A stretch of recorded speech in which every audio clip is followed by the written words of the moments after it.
नमस्कार। आप देख रहे हैं डीए न्यूज़ का खास कार्यक्रम चर्चा है और आज की चर्चा लेकर आया हूं मैं शकील साजिद। चर्चा में सबसे पहले शुरू करते एक बेहद अहम खबर। प्रधानमंत्री नरेंद्र मोदी का छत्तीसगढ़ आने का कार्यक्रम थोड़ा सा संशोधित हो गया है। पहले वे 31 अक्टूबर की रात आने वाले थे, लेकिन अब सीधे 1 नवंबर की सुबह नवा रायपुर पहुंचेंगे। बताया जा रहा है कि बिहार चुनाव की वजह से वक्त में बदलाव करना पड़ा, बाकी कार्यक्रम वैसे ही रहेंगे। डिप्टी सीएम अरुण साव ने कहा कि इस बार राज्य का रजत जयंती वर्ष मनाया जा रहा है और इसे यादगार बनाने के लिए प्रधानमंत्री रोड शो भी करेंगे। प्रधानमंत्री मोदी के रोड शो के लिए नवा रायपुर के करीब 12 चौक चौराहों को खास तरीके से सजाया जा रहा है। इन जगहों पर छत्तीसगढ़ की कला, संस्कृति, लोक परंपरा और विकास की झलक लोगों को दिखाई जाएगी। शहर की रंगाई पुताई का काम भी तेजी से चल रहा है। बिजली के खंभों को भी आकर्षक तरीके से सजाया जा रहा है। राज्य उत्सव स्थल के आसपास की चौकों को भी अच्छे से तैयार किया जा रहा है। रोड शो के दौरान बस्तर से लेकर सरगुजा तक के कलाकार पारंपरिक पहनावे और वाद्य यंत्रों के साथ हिस्सा लेंगे। सुरक्षा के कड़े इंतजाम किए गए हैं और रोड शो के दौरान सभी रास्तों को बंद कर दिया जाएगा। लोगों की सुरक्षा और सुविधा का पूरा ध्यान रखा जाएगा। नवा रायपुर में इस बार 5 दिनों का राज्य उत्सव आयोजित होगा, जबकि बाकी जिला मुख्यालयों में 3 दिन के आयोजन होंगे। इस बार राज्य उत्सव पहले से बड़ा और खास तरीके से मनाया जा रहा है। हर दिन अलग अलग सांस्कृतिक कार्यक्रम होंगे। छत्तीसगढ़ के कलाकारों के अलावा बॉलीवुड के कलाकार भी मंच पर प्रस्तुति देंगे। डिप्टी सीएम अरुण साव ने कहा कि पूर्व प्रधानमंत्री अटल बिहारी वाजपेयी की दूरदृष्टि से बना छत्तीसगढ़ अब विकास और जन कल्याण के रास्ते पर आगे बढ़ रहा है। पिछले 25 साल में शिक्षा, स्वास्थ्य, कृषि, उद्योग और बुनियादी ढांचे में बहुत काम हुआ है। इस बार राज्य उत्सव स्थल पर अलग अलग स्टॉल और डिजिटल प्रदर्शनी के जरिए छत्तीसगढ़ की विकास यात्रा और राज्य निर्माण की कहानी दिखाई जाएगी। ट्रैफिक और लोगों की सुविधा का भी पूरा ध्यान रखा जाएगा। राज्य उत्सव स्थल के चारों ओर बड़े बड़े पार्किंग स्थल बनाए गए हैं। रायपुर कलेक्टर गौरव सिंह ने बताया कि हर पार्किंग स्थल के पास करीब 100 ई रिक्शा होंगे। इन ई रिक्शाओं के जरिए आम लोग आसानी तक मेले तक पहुंच सकेंगे। इसके अलावा मेले तक बसों का भी संचालन किया जाएगा। ये राज्य उत्सव न सिर्फ छत्तीसगढ़ की संस्कृति और परंपरा को दिखाएगा, बल्कि राज्य की विकास यात्रा को भी आम लोगों के सामने लाएगा। प्रधानमंत्री मोदी नवा रायपुर में रोड शो करेंगे और राज्य के लोगों से सीधे जुड़ेंगे। राज्य उत्सव इसलिए भी खास है क्योंकि ये रजत जयंती का वर्ष है और इसे यादगार बनाने की पूरी तैयारी कर ली गई है। आगे बढ़ते हैं। एक बहुत ही शानदार वर्सटाइल एक्टर, जी हाँ, ये जो है जिंदगी जैसे एक बॉलीवुड के जो टीवी शो में 55 से ज़्यादा विभिन्न किरदार निभाने वाले, बॉलीवुड और टीवी की दुनिया में हंसी के बादशाह कहे जाने वाले मशहूर अभिनेता सतीश शाह हमारे बीच नहीं रहे। 74 साल की उम्र में उन्होंने इस दुनिया को अलविदा कह दिया। बताया जा रहा है कि वो काफ़ी वक्त से किडनी की बीमारी से जूझ रहे थे और आखिरकार किडनी फेल होने की वजह से उनका निधन हो गया। ये खबर सुनते ही पूरी फिल्म और टीवी इंडस्ट्री में शोक की लहर दौड़ गई। उनके मैनेजर ने इस खबर की पुष्टि करते हुए बताया कि सतीश शाह ने 25 अक्टूबर को दोपहर करीब 2:30 बजे आखिरी सांस ली। सतीश शाह उन कलाकारों में से थे जिन्होंने लोगों को हंसाने का अलग ही अंदाज दिया। उन्होंने सिर्फ फिल्मों में ही नहीं बल्कि टीवी पर भी अपनी कॉमेडी से लोगों का जीत लिया था। अगर आप साराभाई वर्सेस साराभाई देखते तो यकीनन आपको उनका इंद्रवदन साराभाई वाला किरदार जरूर याद होगा। उनकी टाइमिंग, उनका एक्सप्रेशन और उनका मजाकिया अंदाज लोगों को पेट पकड़कर हंसने पर मजबूर कर देता था। 1983 में आई क्लासिक फिल्म जाने भी दे यारों में उन्होंने ज़बरदस्त एक्टिंग की थी। वो हर किरदार में जान डाल देते थे। मैंने जैसे पहले कहा, ये जो है ज़िंदगी, फिल्मी चक्कर, ओम शांति होम, गुजारिश जैसी फिल्मों और सीरियल में भी उन्होंने ऐसी भूमिका निभाई जो आज भी याद की जा सकती है। जुड़वा में अनुपम खेर के साथ हम आपके कौन हैं में सलमान खान, माधुरी दीक्षित के साथ हम साथ साथ हैं में भी पूरे के पूरे राष्ट्रीय परिवार के साथ शानदार भूमिकाएं उन्होंने निभाई। उनके 30 साल से काम कर रहे उनके असिस्टेंट रमेश कटातला ने बताया कि शायद उन्हें दिल का दौरा भी पड़ा था, लेकिन असली वजह डॉक्टरों की रिपोर्ट से ही पता चलेगी। उनके करीबी दोस्त और फिल्म मेकर अशोक पंडित ने कहा कि सतीश शाह का जाना फिल्म इंडस्ट्री के लिए बहुत बड़ा नुकसान है। उन्होंने लिखा कि कुछ घंटे पहले ही उन्हें हिंदुजा हॉस्पिटल लाया गया था, लेकिन किडनी फेलियर के चलते उन्हें बचाया नहीं जा सका। सतीश न सिर्फ एक शानदार एक्टर बल्कि बेहद खुशमिजाज इंसान भी थे। उनके साथ काम करने वाले लोग उन्हें बहुत प्यार करते थे। डायरेक्टर फराह खान ने भी सोशल मीडिया पर मैं हूं ना में इनके साथ उन्होंने काम किया था। उन्हें याद करते हुए लिखा कि प्रिय सतीश, आपकी आत्मा को शांति मिले। आपके साथ काम करना बेहद अच्छा अनुभव था। आप रोज़ मुझे मीम्स और जोक्स भेजते थे, अब वो सब बहुत याद आएगा। उनके निधन की खबर सुनकर प्रधानमंत्री नरेंद्र मोदी ने भी सोशल मीडिया पर दुख जताया। सतीश शाह जी के निधन से बहुत दुखी हूँ मैं। उन्होंने अपने सहज हास्य और शानदार अभिनय से अनगिनत लोगों के जीवन में हंसी भरी। उन्हें भारतीय मनोरंजन जगत के एक सच्चे दिग्गज के रूप में याद किया जाएगा, ऐसी भावभीनी श्रद्धांजलि दी प्रधानमंत्री मोदी ने। कॉमेडियन जॉनी लीवर भी अपने पुराने दोस्त को याद करते हुए जज्बाती हो गए। उन्होंने लिखा कि हमने एक बेहतरीन कलाकार और 40 साल पुराने दोस्त को खो दिया। यकीन नहीं होता कि वो अब हमारे बीच नहीं है। उनसे 2 दिन पहले ही बात की थी। वही एक्टर राकेश बेदी ने भी एक इमोशनल वीडियो शेयर किया और कहा कि सतीश सिर्फ अच्छे कलाकार नहीं बल्कि बहुत नेक इंसान भी थे। करण जौहर, फराह खान, अशोक पंडित और कई फिल्मी सितारों ने सोशल मीडिया पर उन्हें भावभीनी श्रद्धांजलि दी। सब ने कहा कि सतीश शाह का यूं जाना भारतीय सिनेमा के लिए एक बहुत बड़ी क्षति है। उनके जैसे कलाकार बार बार नहीं मिलते। उन्होंने न सिर्फ लोगों को हंसाया बल्कि ज़िंदगी की छोटी छोटी बातों में खुशी ढूंढने का आर्ट भी सिखाया। सतीश शाह का नाम जब भी लिया जाएगा लोगों के चेहरे पर मुस्कान ज़रूर आ जाएगी। इंद्रवदन, साराभाई और प्रोफेसर माधव जैसे किरदारों ने उन्हें अमर बना दिया। चले गए वो, लेकिन उनकी हंसी, उनके डायलॉग, उनका अंदाज हमेशा हमारे साथ रहेगा। सतीश शाह हमेशा अपने काम और अपनी हंसी के जरिए लोगों के दिलों में जिंदा रहेंगे।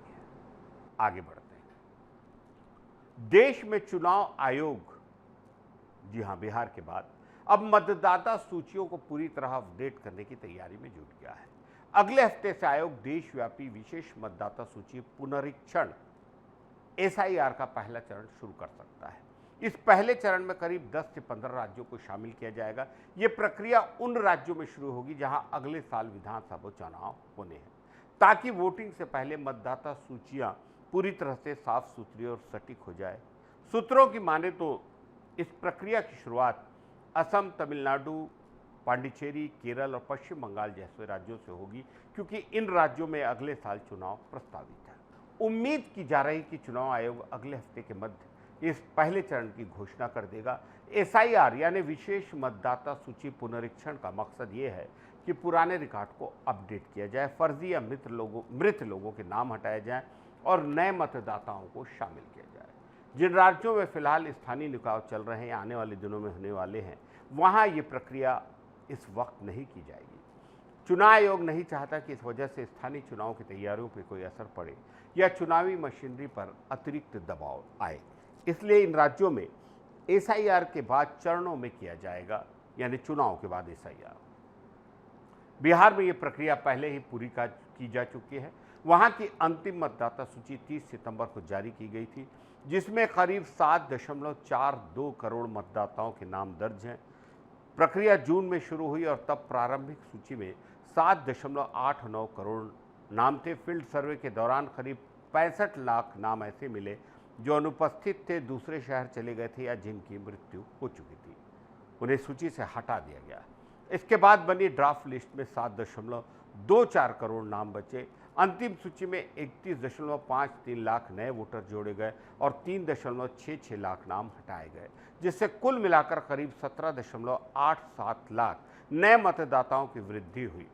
बिहार में इस बीच 2 चरणों में विधानसभा चुनाव भी होने वाले हैं। पहला चरण 6 नवंबर को, दूसरा 11 नवंबर को। 14 नवंबर को मतगणना की जाएगी। राज्य में अब जो अंतिम मतदाता सूची प्रकाशित हुई है, उसी के आधार पर ये चुनाव कराए जाएंगे। चुनाव आयोग ने एसआईआर की योजना और उसकी रूपरेखा तैयार करने के लिए सभी राज्यों के मुख्य निर्वाचन अधिकारियों के साथ 2 बड़ी बैठकें की हैं। इन बैठकों में आयोग ने राज्यों को निर्देश दिया कि पुराने रिकॉर्ड के डिजिटल रूप में अपलोड करें और नए मतदाताओं के पंजीकरण की प्रक्रिया को आसान बनाएं। राज्यों ने अपने पिछले एसआईआर के बाद की मतदाता सूची अपनी वेबसाइट पर डाल भी दी है। उदाहरण के तौर पर दिल्ली की सीओ वेबसाइट पर अभी भी 2008 की मतदाता सूची मौजूद है, जबकि उत्तराखंड में पिछला एसआईआर 2006 में हुआ था। इस बार हर राज्य के पिछले एसआईआर को मौजूदा पुनरीक्षण के लिए कट ऑफ माना जा रहा है, यानी उसी के आधार पर नया डेटा अपडेट किया जाएगा।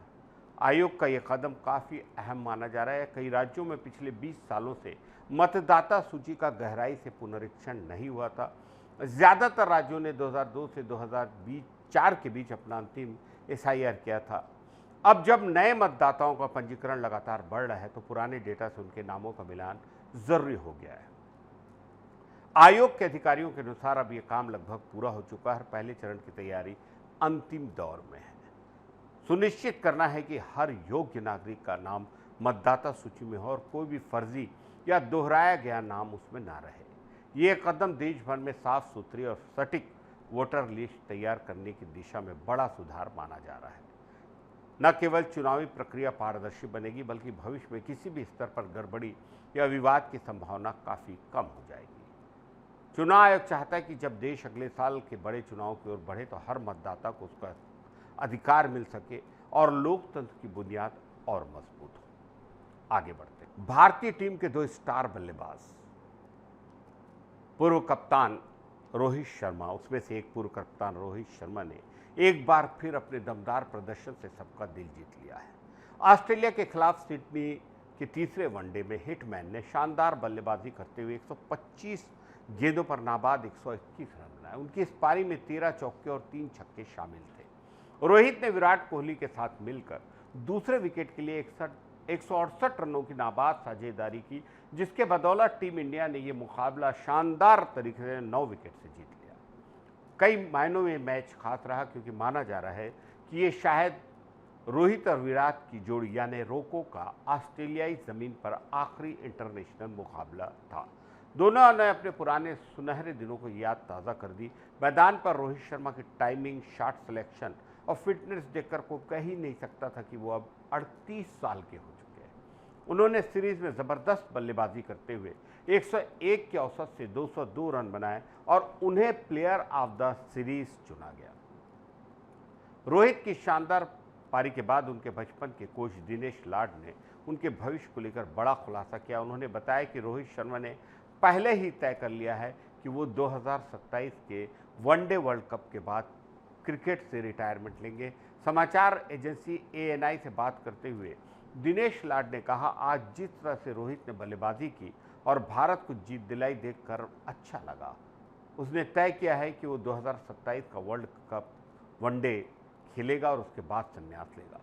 रोहित शर्मा का सपना हमेशा से भारत के लिए वर्ल्ड कप जीतना रहा है। साल 2011 के वर्ल्ड कप की वो टीम इंडिया का हिस्सा नहीं थे, लेकिन 2023 वर्ल्ड कप में उनकी कप्तानी में भारत ने शानदार प्रदर्शन किया। हालांकि फाइनल में ऑस्ट्रेलिया से हार के बाद वो ट्रॉफी जीतने का सपना पूरा नहीं कर पाए। अब रोहित की नज़र 2027 के वर्ल्ड कप पर है, जहां वो अपने कैरियर के सुनहरे अंत के साथ खत्म करना चाहते हैं। दिनेश लाड ने इस मौके पर विराट कोहली की भी तारीफ की। उन्होंने कहा कि विराट जैसे खिलाड़ी सदियों में पैदा होता है और किसी भी परिस्थिति में वापसी कर सकते हैं। सिडनी वनडे से पहले विराट लगातार 2 मैचों में 0 पर आउट हुए, लेकिन शानदार वापसी करते हुए नाबाद 74 रन बनाए और टीम को जीत की राह दिखाई। लाड ने सचिन तेंदुलकर की उस भविष्यवाणी को भी याद किया जिसमें सचिन ने कहा था, रोहित शर्मा और विराट कोहली ही ऐसे खिलाड़ी हैं जो मेरे रिकॉर्ड तोड़ सकते हैं। उन्होंने कहा कि अब ये दोनों सचिन की उस बात को सही साबित कर रहे हैं। रोहित शर्मा की इनिंग सिर्फ एक जीत नहीं थी, बल्कि यह इस बात का सबूत थी कि उम्र चाहे कुछ भी हो, क्लास कभी खत्म नहीं होती। मैदान पर रोहित की परिपक्वता, शांत स्वभाव और जिम्मेदारी भरी बल्लेबाजी देखकर हर कोई यही कह रहा था, हिटमैन अब भी पुराने अंदाज में है। और अगर सब कुछ योजना के मुताबिक चलता रहा तो क्रिकेट फैंस को रोहित शर्मा को 2027 वर्ल्ड कप तक भारतीय जर्सी में देखने का मौका ज़रूर मिलेगा, उम्मीद है। एक बहुत बड़े शायर जिन्होंने ये लिखा था कि मैं पल दो पल का शायर हूँ, पल दो पल मेरी कहानी है, पल दो पल मेरी हस्ती है, पल दो पल मेरी जवानी है। और शायद बाद में उन्हें लगा फिल्म कभी कभी में कि इसको दूसरे तरीके से भी कहना चाहिए। उन्होंने कहा, मैं हर एक पल का शायर हूँ, हर एक पल मेरी कहानी है, हर एक पल मेरी हस्ती है, हर एक पल मेरी जवानी है। इस शानदार शायर जिसकी इस पूरी शायरी को आवाज़ दी थी पर्दे पर अमिताभ साहब ने और रिकॉर्ड पर मुकेश ने, उसका नाम है साहिर लुधियानवी। साहिर लुधियानवी साहब का असली नाम अब्दुल हई था, लेकिन शायर और गीतकार के तौर पर उन्हें सब साहिर लुधियानवी के नाम से जानते हैं। उनके लफ्ज़ों में हमेशा खास नज़ाकत और इंसानी एहसास रहता था। मोहब्बत, रिश्ते, ख्वाब और ज़िंदगी कड़वी हकीकत को बड़ी खूबसूरती से लफ्ज़ों में बयां करते थे। अगर उन्होंने सिनेमा के लिए गीत नहीं लिखे होते तो वो शायद अच्छे किस्सा गो बनते। उनके अंदाज को सबसे अच्छी तरह फिल्म प्यासा के गीतों में देखा जा सकता है। साहिर सिर्फ इश्क तक सीमित नहीं थे, वे समाज की कड़वी हकीकत को भी सामने लाते थे। अमीर और गरीब, ताकतवर और मजबूर लोगों के बीच का फर्क उनके गीतों में साफ दिखता है। फिल्म प्यासा के एक गीत में उन्होंने लिखा, जाने वो कैसे लोग थे जिनके प्यार को प्यार मिला, हमने तो जब कलियां मांगी कांटों का हार मिला। ये लाइन हमें ये दिखाती है कि साहिर बहुत हद तक सच के करीब थे, चाहे वह समाज के किसी के पहलू के भी बारे में हो। साहिर का अंदाज बयां बहुत सरल और बेखौफ था। वो सीधे दिल से लिखते थे और डरते नहीं थे। उन्होंने इंसानी एहसास, चाहत और जज्बात को बेधड़क अपने शब्दों में उतारा। यही वजह है कि आज भी उनके गीत और शायरी लोगों के दिलों को छूते हैं। उनके शब्द समाज की सच्चाई और इंसान के दर्द को बयान करते हैं। साहिर की ज़िंदगी बहुत सारी तकलीफ़ें, मुश्किलें भी थी। उनके पिता के साथ उनके रिश्ते ठीक नहीं थे और वो अपनी माँ के बहुत करीब थे। अपने पिता के जुल्मों के कारण ऐसा कहा जाता है वो पुरुष समाज से नाराज़ रहते थे। इसी वजह से उनके गीतों और शायरी में महिलाओं के लिए बराबरी, इज्जत और इंसाफ का संदेश मिलता था। उन्होंने लिखा था, बहुत गज़ब की बात कही थी, औरत ने जन्म दिया मर्दों को, मर्दों ने उसे बाजार दिया, जब जी चाहा मसला कुचला, जब जी चाहा दुत्कार दिया। साहिर किसी राजनीतिक पार्टी से नहीं जुड़े थे। वो आज़ाद भारत में आम लोगों की तकलीफ़ों और उनकी नई जिंदगी के संघर्ष को समझते थे। हमेशा इंसानियत की बात की। धर्म या जाति के बजाय वो इंसान को इंसानियत की नज़र से देखते थे। उन्होंने ही लिखा था, तू हिंदू बनेगा ना मुसलमान बनेगा, इंसान की औलाद है, इंसान बनेगा। उनके विचार की ये खूबसूरती है कि इंसान सबसे पहले इंसान होना चाहिए। साहिर ने फिल्म में दुनिया में भी नया रास्ता दिखाया। उस वक्त गानों में केवल गायक और संगीतकार का नाम लिया जाता था, लेकिन साहिर ने कहा कि गीतकार का भी नाम होना चाहिए। उन्होंने अपने गीतों के लिए रॉयल्टी लेना शुरू किया, जो उस वक्त बेहद नया था। ये दिखाता है कि साहिर अपने हक के लिए हमेशा खड़े रहते थे और अपने काम का सम्मान चाहते थे। साहिर ने ईश्वर और इंसान की सोच पर भी लिखा। उन्होंने कहा, इंसान अपने मन और सोच के जरिए खुद में ईश्वर और अच्छाई तलाश कर सकता है। उन्होंने ही लिखा, तोरा मन दर्पण कहलाए, भले बुरे सारे कर्मों को देखे और दिखाए, मन ही देवता मन ही ईश्वर, मन से बड़ा न कोई। यानी इंसान को बाहर देखने के बजाय खुद के अंदर झांक कर अच्छाई देखना चाहिए और ईश्वर को समझना चाहिए। इंसानियत को हमेशा सबसे ऊपर रखा। समाज की सच्चाई, इंसान के जज्बात, दर्द साफ झलकते। अपने वक्त के बड़े शायरों जैसे इकबाल, फैज़, फिराक के सामने भी अपनी अलग पहचान बनाई। उनकी कलम ने जो भी लिखा वो हिंदी सिनेमा के इतिहास में हमेशा याद रखेगा। साहिर लुधियानवी 25 अक्टूबर 1980 को इस दुनिया से विदा हो गए, लेकिन उनके गीत, उनके लफ्ज़ और उनके ख्यालात आज भी लोगों के दिलों में ज़िंदा है। इंसानियत सबसे बड़ी चीज़ है, सच बोलो, और अपने जज्बातों को कभी मत दबाओ, ये कहना था उनका।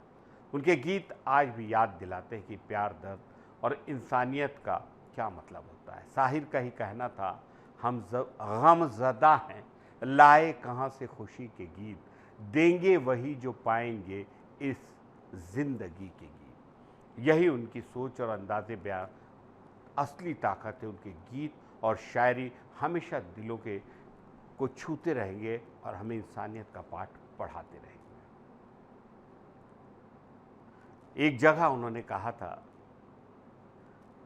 ताजमहल के बारे में, जब हम हर शायर बहुत अच्छी अच्छी बातें कहता है, शायद साहिर ने कहा था, एक शहंशाह ने बनवा के हंसी ताजमहल, हम गरीबों की मोहब्बत का उड़ाया है मजाक। सोशलिज्म, सेकुलरिज्म, इंसानियत, तमाम अच्छी चीज़ें, तमाम वो चीज़ें जो देश को जोड़ती हैं, इंसान को बहुत अच्छा इंसान बनाती है, वो सब साहिर लिख के गए। बहुत बहुत हम सभी की तरफ से डीए न्यूज़ प्लस की ओर से, एमडी अरुण बद्रा की ओर से, मेरे शकील साजिद की ओर से विनम्र श्रद्धांजलि साहिर लुधियानी। और अब रवीना टंडन, बॉलीवुड की मस्त मस्त गर्ल का आज बर्थडे है। रवीना बॉलीवुड की एक ऐसी अभिनेत्री जिसे देखने के लिए लोग फिल्म थिएटर तक दौड़ पड़ते थे और गानों के हिट होने के बाद जिनका नाम हर जुबां पर आ जाता था। रवीना के गाने आज भी लोगों की यादों में ताज़ा हैं। उनका अंदाज, अभिनय हर किसी के दिल में बस गया है। आज रवीना टंडन 53 साल की हो गई हैं। हम इस मौके पर आपको बताते हैं कुछ खास बातें। 26 अक्टूबर 1972 को मुंबई में जन्म हुआ। पिता फिल्म मेकर रवि टंडन और माँ वीणा टंडन थी। बचपन से ही रवीना में अभिनय और डांस का शौक था। वह स्कूल में एक्टिंग और डांस में आगे रहती। कॉलेज में पढ़ाई के दौरान ही उन्हें मॉडलिंग के कई ऑफर मिले। पढ़ाई बीच में ही छोड़कर उन्होंने फिल्मों की दुनिया में कदम रखा और ये फैसला उनके लिए किसी जादू से कम नहीं था। महज 17 साल की उम्र में बॉलीवुड में फिल्म पत्थर के फूल से कदम रखा। फिल्म ने बॉक्स ऑफिस पर धमाल मचाया सलमान के साथ, और रवीना को इसके लिए फिल्म फेयर अवार्ड से भी नवाजा गया। बहुत खूबसूरत लगी, कभी तू जूली लगती है, कभी तू नूरी लगती है, कभी तू बॉबी लगती है, ये रवीना के लिए कहा था इस फिल्म में सलमान ने। और यहीं से उनकी बॉलीवुड की चमक शुरू हुई। अगले कुछ सालों में उन्होंने कई हिट फिल्में दी। लोग उन्हें उनकी आंखों के एक्सप्रेशन, उनके डांस स्टाइल और कॉन्फिडेंस के लिए पसंद करते थे। रवीना ने 90 और 2000 के दशक में एक से बढ़कर एक ब्लॉकबस्टर फिल्में दी। मोहरा, तू चीज़ बड़ी है, मस्त मस्त, अंदाज अपना अपना, खिलाड़ियों का खिलाड़ी, जिद्दी, बड़े मियाँ छोटे मियाँ और दूल्हे राजा जैसी शानदार फिल्मों ने उन्हें घर घर में मशहूर कर दिया। उनके गाने टिप टिप बरसा पानी, तू चीज़ बड़ी है, मस्त मस्त और चुरा के दिल मेरा अक्षय कुमार के साथ लोगों के दिमाग में हमेशा बस गए। यही वजह था कि बॉलीवुड की मस्त मस्त गर्ल कहा जाने लगा। लेकिन रवीना की कहानी फिल्मों तक सीमित नहीं है। उन्होंने कैरियर की शुरुआत में इंसानियत दिखाई। 21 साल की उम्र में उन्होंने 2 लड़कियों को पूजा और छाया गोद लिया। इस कदम ने लोगों के दिलों में उन्हें और भी खास बना दिया। 2004 में उन्होंने फिल्म डिस्ट्रीब्यूशन अनिल थडानी से शादी की और उनके 2 बच्चे राशा और रणवीर वर्धन, उनके अभिनय और समाज सेवा के लिए उन्हें कई पुरस्कार मिले, जिनमें नेशनल फिल्म अवार्ड और 2023 में पद्मश्री भी शामिल है। रवीना ने फिल्मों और वेब शोज़ में अलग अलग किरदार निभाए, अपनी वर्सैलिटी दिखाई। कभी वो अमीर लड़की का रोल करती तो कभी बहादुर पुलिस अफसर। रवीना नाम की फिल्म में उन्होंने दिखाया कि कैसे एक लड़की अपने प्यार के लिए संघर्ष करती है। किरण के रोल में वह दिखाती हैं कि कैसे एक लड़की अपने प्रेमी को, अपने पिता को खुश करने के लिए बदलने की कोशिश करती है। तान्वी शुक्ला के रोल में वो एक हाउसवाइफ और पार्ट टाइम वकील के रूप में समाज और राजनीतिक मुद्दों से जूझती है। रवीना ने डॉक्टर लता वर्मा के रोल में बेवफाई झेल रही पत्नी का किरदार निभाया। वहीं रामिका सेन में उन्होंने प्रधानमंत्री के रोल में अपनी ताकत दिखाई। वेब सीरीज में भी रवीना ने अलीबाग की ग्लैमरस क्वीन इंद्राणी कोठारी और हिमालय के शहर सिरोना की बहादुर पुलिस अफसर कस्तूरी डोगरा का किरदार निभाकर साबित कर दिया कि वो सिर्फ फिल्म स्टार नहीं बल्कि हर रोल में जान डालने वाली अदाकारा है। उनके गाने और फिल्म सिर्फ मनोरंजन नहीं है बल्कि लोगों को यादों में बांधने वाली हैं। फिल्मों के रोमांटिक सीनों, हिट डांस नंबर या बहादुरी और संघर्ष दिखाने वाला रोल उनके काम ने साबित किया है कि सही मेहनत और लगन से इंसान किसी भी उम्र में चमक सकता है। रवीना टंडन आज सिर्फ बॉलीवुड की एक बड़ी अदाकारा नहीं है, बल्कि उनकी ज़िंदगी से प्रेरणा मिलती है। उनके हिट गाने, शानदार अभिनय और इंसानियत हमेशा फैंस के दिलों में बसी रहेगी। उनके बेहतरीन कैरियर और उनकी इंसानियत की मिसाल के लिए भी फैंस उन्हें हमेशा याद करेंगे। हम भी उन्हें हमेशा याद करेंगे। बहुत बहुत बधाई, बहुत बहुत मुबारकबाद, शुभकामनाएं रवीना टंडन जी को। DA न्यूज़ प्लस और शकील साजिद की ओर से आज का सफ़र इतने पे ही ख़त्म होता है। चर्चा है, इजाज़त दीजिए, नमस्कार।